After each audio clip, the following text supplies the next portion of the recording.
2029లో మళ్లీ వైసీపీ అధికారంలోకి వచ్చి తీరుతుందని వైసీపీ నాయకుడు పేర్ని నాని అన్నారు. చంద్రబాబు చేసేవన్నీ అవకాశవాద రాజకీయాలను మండిపడ్డారు. జగన్పై తప్పుడు కేసులు పెట్టించి 16 నెలలు జైల్లో పెట్టించారని ఆగ్రహం వ్యక్తం చేశారు. 23 మంది ఎమ్మెల్యేలను కొని జగన్ను కొంగుదీయాలని చూశారని, ఎన్ని కుట్రలు చేసినా జగన్ను రాజకీయంగా కిందకు దించలేరని నాని ధ్వజమెత్తారు. 164 మంది ఎమ్మెల్యేలను చంద్రబాబు తప్పుడు రాజకీయాలు చేస్తున్నారని విమర్శించారు. చంద్రబాబు నాయుడు ఇవాళ రాజకీయంగా ఎవరిని కొట్టాలనుకుంటున్నాడు? జగన్మోహన్ రెడ్డి గారు ఎన్టీ రామారావు గారి లాగా అమాయకుడు కాదు.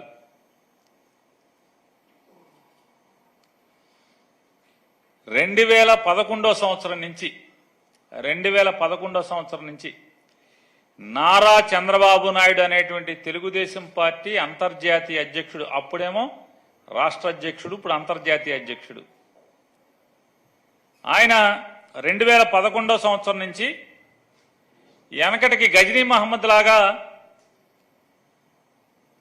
జగన్మోహన్ రెడ్డి గారిని రాజకీయంగా తొలగించటానికి, నిర్వీర్యం చేయటానికి, రాజకీయాల నుంచి తోసేయటానికి, తనకెక్కడ అడ్డంకిగా మారి తనకు మొగుడవుతాడేమో అని చెప్పని భయంతో ఆ రోజున్నటువంటి కేంద్రంలో అధికారం ఉన్న పార్టీని,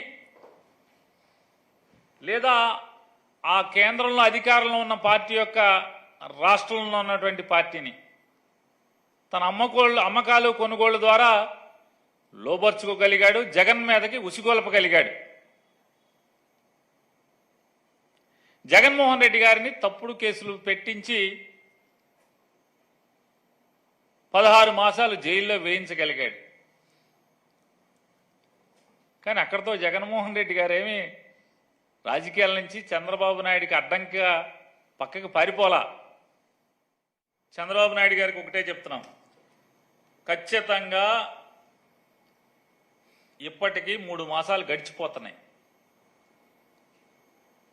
ప్రజలకిచ్చిన హామీల్ని నెరవేర్చే దాని మీద ఏమాత్రం దృష్టి లేదు. కానీ ఈ అమ్మకాలు, కొనుగోళ్లు, ఈ తప్పుడు రాజకీయాలు, కుట్ర రాజకీయాలు, దీని మీద మాత్రమే ప్రత్యేకమైన పరిపాలన మీద దృష్టి లేదు, హామీల మీద దృష్టి లేదు,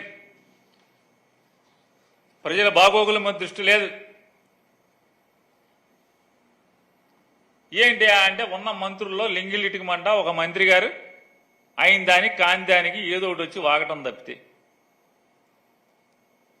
ఈ రాష్ట్రంలో ప్రతిరోజు ఎక్కడో అక్కడ